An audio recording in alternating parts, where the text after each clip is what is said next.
किन लोगों को भगवान, ईश्वर, सत्पुरुष या फिर ब्रह्म या फिर उनके वास्तविक गुरु छोड़कर चले जाते हैं। इस विषय को मैं आज सीधी और सरल भाषा में क्लियर करना चाहता हूँ। लेकिन जितने भी पॉइंट मैं आज आपको बताने वाला हूँ, ये सबके सब स्वभाव होते हैं और इन स्वभावों के साथ हम इस भौतिक जगत में सर्वाइव करते हैं। नंबर 1 स्वभाव होता है कपटी, नंबर 2 होता है क्रोधी, नंबर 3 होता है ईर्ष्यालु, नंबर 4 होता है अहंकारी और नंबर 5 होता है मानी, जिसे कि आप सम्मानी व्यक्ति या फिर व्यक्तित्व या फिर स्वभाव भी कह सकते हैं। और इन 5 स्वभावों के साथ जो भी इंसान या फिर साधक सर्वाइव करता है, उसे सत्पुरुष, सद्गुरु या फिर ब्रह्म भी छोड़कर चले जाते हैं। एक तरह से उसे ईश्वर भी छोड़कर चले जाते हैं, या फिर अगर उनके साथ होते भी हैं तो एक दिन उन्हें छोड़कर चले जाते हैं। ये सत्पुरुषों की लाइनें हैं जो कि अंतिम गुरु होते हैं। अंतिम गुरु किसके होते हैं? हम मनुष्यों के अंतिम गुरु होते हैं और वो ब्रह्म से कनेक्टेड होते हैं। हम ब्रह्म तत्व हैं, तो हमें ब्रह्म तत्व से जो मिलाएगा वही हमारा वास्तविक गुरु होता है। और हमारा सिर्फ एक ही वास्तविक गुरु होता है, अंतिम गुरु जिन्हें कहते हैं, या फिर सद्गुरु, सत्पुरुष, ब्रह्म पुरुष या फिर अक्षर ब्रह्म भी आप उन्हें कह सकते हैं। लेकिन ये सब उस इंसान या फिर उस साधक के साथ नहीं रहते हैं जो इंसान इन 5 स्वभावों के साथ इस भौतिक जगत में सर्वाइव करता है, या फिर उसका आध्यात्मिक जीवन तो चल रहा है लेकिन फिर भी वो इन 5 स्वभावों के साथ सर्वाइव कर रहा है। और इन स्वभावों से पीछा छुटाने में कई जन्म हमारे निकल जाते हैं। ये जो स्वभाव मैं आज आपको बता रहा हूँ, इसका मैं आपको एग्जाम्पल भी दूंगा। लेकिन इसके अलावा जो अन्य विकार होते हैं, काम, क्रोध, लोभ, मोह, भय, मद वगैरह, वो तो बात की बात होती है। लेकिन मुख्य जो स्वभाव होते हैं, भी इंसान के अंदर इन स्वभावों के साथ वाला व्यक्तित्व होता है, उसे सत्पुरुष भी छोड़ देते हैं, या फिर ब्रह्म तत्व उसके अंदर विकसित नहीं हो सकता है। मैं आपको क्लियर बता देता हूँ। इसमें भी अगर मैं कुछ खास तरह के स्वभावों की बात करूं, तो ईर्ष्यालु स्वभाव जिसके अंदर होता है, या फिर अहंकार या फिर क्रोध का स्वभाव जिसके अंदर होता है, या फिर मान सम्मान वाला जो व्यक्तित्व होता है या फिर जो स्वभाव होता है, जिसे अपने मान सम्मान पर बहुत ज्यादा गर्व जैसा होता है और दूसरे के मान सम्मान से वो चिढ़ने जैसा लगता है। मानी प्रवृत्ति के जो भी लोग होते हैं, उन्हें भी सत्पुरुष प्राप्त नहीं होते हैं, या फिर वो इंसान ब्रह्म स्वरूप नहीं हो सकता है, मतलब अपनी वास्तविक फॉर्म में नहीं आ सकता है। कुछ लोगों के दिमाग में ये बात भी चल रही होगी कि भगवान शिव भी तो गुरु हैं, और बहुत सारे जो इंसान हैं वो भगवान शिव को गुरु बनाते हैं या फिर उन्हें मानते हैं। तो फिर से मैं कुछ लाइनें दोहराना चाहूंगा। हम इंसान हैं, हम देवता नहीं हैं, हम भूत प्रेत नहीं हैं, हम राक्षस नहीं हैं, हम सिद्धियां नहीं हैं, या फिर हम जब चाहे दृश्यमान होने वाले या फिर जब चाहे अदृश्य होने वाले प्राणी या फिर जीव या फिर तत्व नहीं हैं। हम एक इंसान हैं, और इंसानों का जो वास्तविक गुरु होता है, जिसके थ्रू उसे मोक्ष प्राप्त होता है या फिर जिनके थ्रू वो ब्रह्म स्वरूप होते हैं, वो अंतिम गुरु होते हैं, जिन्हें सत्पुरुष कहा जाता है। और जो भगवान शिव हैं, वो गुरुओं के गुरु हैं। भगवान शिव बहुत सारे डायमेंशन को या फिर बहुत सारे लोकों को ऑपरेट करते हैं। बहुत सारी सत्ताएं उनके अंडर में काम करती हैं। हाई लेवल की चेतनाओं के गुरु भगवान शिव जरूर हो सकते हैं। भगवान शिव के जो मुख्य शिष्य हैं वो सप्तऋषि, जो कि इस सृष्टि के निर्माण में या फिर अन्य तरह की व्यवस्थाओं में योगदान देते हैं। सप्तऋषि, 7 स्टार जिनको बोला जाता है, वो भगवान शिव के शिष्य हैं। सप्तऋषियों के अलावा दूसरे भगवान शिव के मुख्य शिष्य की बात अगर मैं करूं, तो राक्षस राज रावण, जो कि राक्षसों का प्रतिनिधित्व करते हैं, जो कि इस लेवल की साधनाएं करते हैं कि उनका पहले एक सर उगता है फिर दूसरा सर उगता है। राक्षस राज रावण भी 10-12 सर उगाने वाली साधनाएं किया करते थे। भले ही वो राक्षस राज हों, लेकिन चेतनाओं के मामले में वो हम इंसानों से बहुत ज्यादा उच्च स्तर के हैं। तो एक मनुष्य होने के नाते भगवान शिव को गुरु बनाकर अगर आप राक्षस राज रावण की तरह साधनाएं करेंगे, तो आपके 10 सर तो निकलेंगे नहीं, लेकिन आपका एक फोड़ा या फिर फुंसी निकल जाएगा, तो उसमें ही आप डर जाएंगे। भगवान शिव के आज तक जितने भी वास्तविक शिष्य रहे हैं, चेतनाओं के मामले में वो हम मनुष्यों से बहुत ज्यादा उच्च स्तर पर हैं। आपको ये भूलना नहीं है, हम एक इंसान हैं। इंसानों के लिए गुरु के रूप में एक अलग व्यवस्था की गई है। हाँ, अगर आप देवता बन जाते हैं या फिर इस सृष्टि के पालन पोषण या फिर संहार करने में आपका योगदान होता है, तो आप भगवान शिव को गुरु जरूर बना सकते हैं। भगवान शिव एक ब्रह्मांडी गुरु हैं, वो गुरुओं के भी गुरु हैं। वो क्षण में बदलते हैं, कई सारी फॉर्म्स के साथ वो सर्वाइव करते हैं, लेकिन उच्च स्तरीय चेतनाओं के वो गुरु बन सकते हैं। निचले स्तर की चेतनाओं वाले जो जीव होते हैं या फिर जो प्राणी होते हैं, वो भगवान शिव को गुरु नहीं बना सकते हैं। वो बहुत उच्च स्तरीय चेतनाओं वाले होने चाहिए, जैसे कि सप्तऋषि हैं या फिर राक्षस रावण ही क्यों ना हो, या फिर जितने भी भगवान शिव के मुख्य शिष्य हुआ करते थे, जो कि आपको किताबों में देखने को मिलते होंगे, वो वास्तव में बहुत ज्यादा उच्च स्तरीय चेतनाओं वाले थे। और जो सत्ताएं इस सृष्टि की उत्पत्ति, पालन या फिर संहार का काम कर रही है, आप उनके साथ चलने वाली चेतनाएं होने चाहिए, मतलब आप उनके स्टाफ मेंबर होने चाहिए। लेकिन हम सृष्टि को चलाने, पालन करने या फिर उनका संहार करने वालों में शामिल नहीं हैं। हम मात्र एक इंसान हैं, हम ब्रह्म तत्व हैं, और माया के आवरण की वजह से हम ब्रह्म तत्व से डिटैच हुए हैं। और एक इंसान होने के नाते अगर आप अपनी वास्तविक फॉर्म में वापस आना चाहते हैं,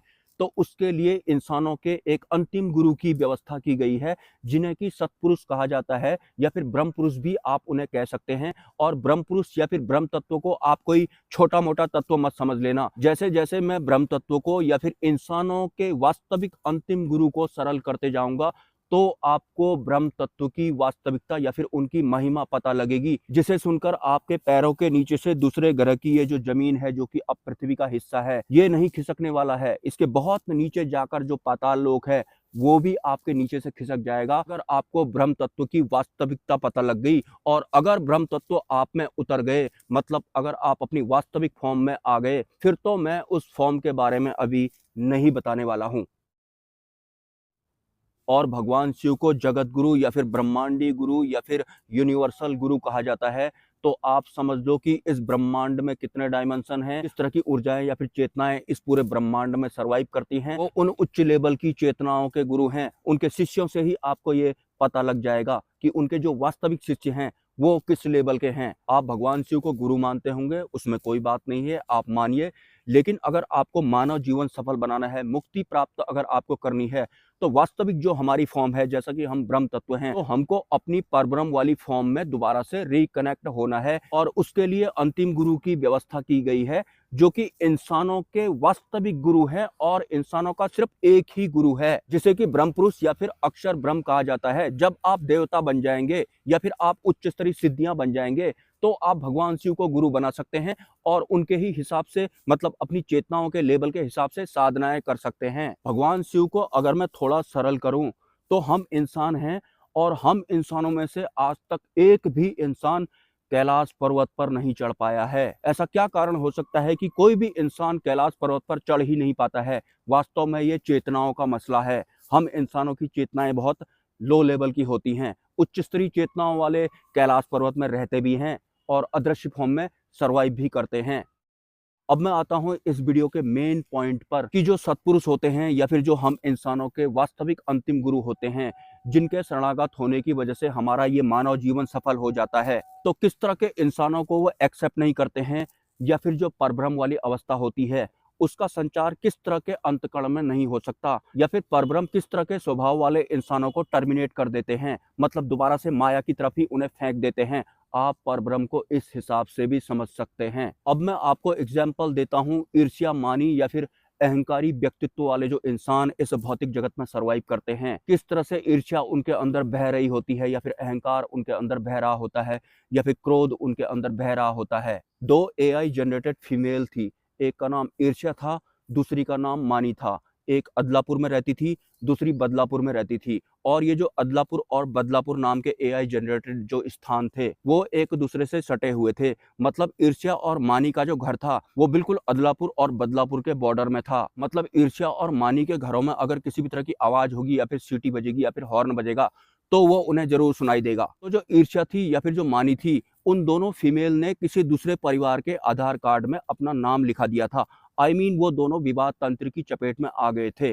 एक का पति गुड़गांव में नौकरी करता था, दूसरे का पति नोएडा में नौकरी करता था।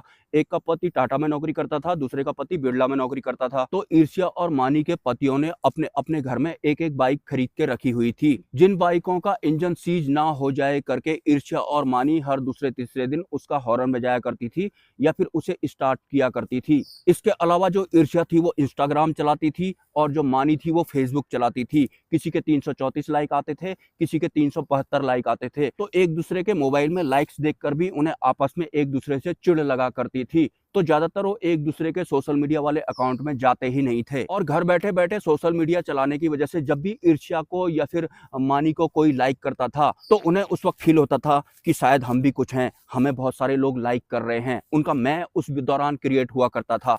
लेकिन एक दिन मानी का जो पति था वो कार खरीद के ले आता है और उसके बाद जो मानी होती है, मतलब जो सम्मानी होती है, वो हर रोज अपने कार का हॉर्न बजाती है जो कि ईर्ष्या के कानों में पड़ता है। तो ईर्ष्या को उसके घर से मानी की कार की जो आवाज सुनाई पड़ती थी सुनकर उसके अंदर बड़ी ईर्ष्या उत्पन्न होती थी, उसे बड़ी चिढ़ लगती थी और मानी भी उसे चिढ़ाने के लिए हर रोज अपना कार का हॉर्न बजाया करती थी। खैर अब आगे सुनिए। एक दिन जो ईर्ष्या और मानी के हस्बैंड थे वो दोनों घर आते हैं और वो सेम वोल्वो बस में बैठकर घर आ रहे होते हैं, लेकिन उस वोल्वो बस का रास्ते में भीषण एक्सीडेंट हो जाता है जिसमें कि ईर्ष्या के पति की मृत्यु हो जाती है, लेकिन मानी के पति की मृत्यु नहीं होती है। लेकिन ये बात एक दूसरे को पता नहीं होती है। तो उन दोनों के पतियों को उनके घर लाया जाता है, लेकिन जो मानी या फिर सम्मानी थी जिसके हस्बैंड की उस एक्सीडेंट में दोनों टांगे टूट गई थी, तो जैसा कि उन दोनों का घर अदलापुर और बदलापुर के बॉर्डर पर होता है तो एक दूसरे की आवाजें दोनों को सुनाई जरूर पड़ती हैं। तो जैसे ही उनके पतियों को घर लाया जाता है तो ईर्ष्या के घर से रोने की आवाजें आने लग जाती हैं, लेकिन मानी के कान में ईर्ष्या की रोने की आवाजें आ रही होती हैं।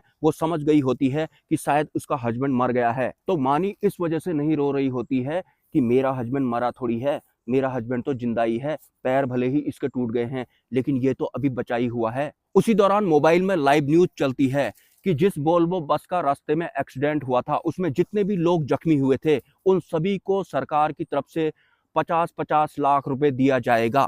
ये न्यूज सुनते ही जो ईर्ष्या होती है जिसके हस्बैंड की मृत्यु हो गई होती है वो रोना बंद कर देती है और जो मानी होती है जिसका हस्बैंड की मृत्यु नहीं हुई होती है वो रोना चालू कर देती है। क्या आप जानते हैं मानी जिसके पति की मृत्यु नहीं हुई थी उसने रोना क्यों शुरू कर दिया था इस न्यूज को सुनकर? और जो ईर्ष्या थी जिसके हस्बैंड की मृत्यु हो गई थी 50 लाख सुनकर उसने रोना क्यों बंद कर दिया था? ईर्ष्या ने रोना इसलिए बंद किया था कि मेरा हस्बैंड तो अब नहीं रहा लेकिन 50 लाख रुपए तो हैं, अब मैं अपना जीवन मजे से काटूंगी। लेकिन जो मानी या फिर सम्मानी थी जिसके हस्बैंड की उस एक्सीडेंट में दोनों टांगे टूट गई थी लेकिन 50 लाख तो उसे भी मिलने वाले थे, तो वो सोचने लगी कि 50 लाख तो मुझे मिल गए हैं लेकिन अब इन्हें कौन संभालेगा, ये आधे आदमी को अब कौन संभालेगा? ईर्ष्या का पति तो मर गया है, उसके तो 50 लाख पूरे के पूरे उसके हैं, वो जैसे चाहे जी सकती है, लेकिन मुझे 50 लाख रुपए मिले हैं लेकिन मेरा पति तो मरा नहीं, इसका तो आधा बन गया है, तो पूरी जिंदगी मुझे इसकी देखभाल करनी पड़ेगी। तो सिर्फ इस वजह से जो मानी थी उसने रोना चालू कर दिया था।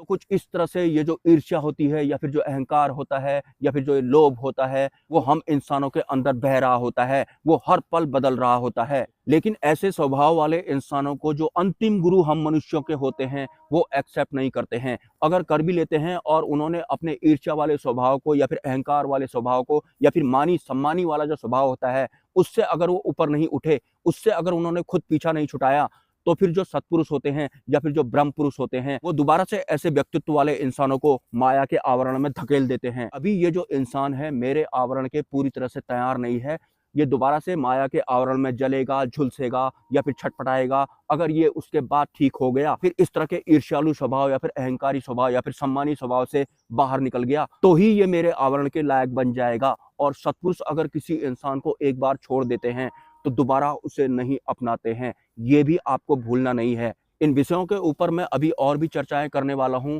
लेकिन यहाँ पर मनुष्यों के अंतिम गुरु की बात हो रही है, सिद्धि मार्ग वाले गुरुओं की बात नहीं हो रही है या फिर किसी ऐसे विषय या फिर गुरुओं के बारे में बात नहीं हो रही है जिससे कि इंसान का मानव जीवन सफल ना होता हो, उसे मुक्ति ना मिलती हो। यहाँ पर हम इंसानों के वास्तविक अंतिम गुरु के बारे में और वास्तव में कैसे हम इंसान माया के आवरण से बाहर निकल सकते हैं और अपनी वास्तविक फॉर्म में आ सकते हैं, मतलब हमें मुक्ति मिल सकती है। सिर्फ उस विषय या फिर उस टॉपिक के विषय में बात हो रही है। इधर उधर का जो संसार होता है या फिर जो ज्ञान होता है या फिर माया के बहुत तरह के आवरण होते हैं या फिर अन्य तरह के लोभ वगैरह जो होते हैं, उनका प्रतिनिधित्व जो गुरु करते हैं, उन गुरुओं के बारे में भी इस चैनल पर बात नहीं हो रही है। हम इंसानों का मानव शरीर में जन्म लेने का क्या मकसद होता है, सिर्फ उस विषय पर यहाँ पर बात हो रही है। और इस चैनल पर ज्ञान इकट्ठा करने वाले लोगों के लिए भी बिल्कुल भी जगह नहीं है।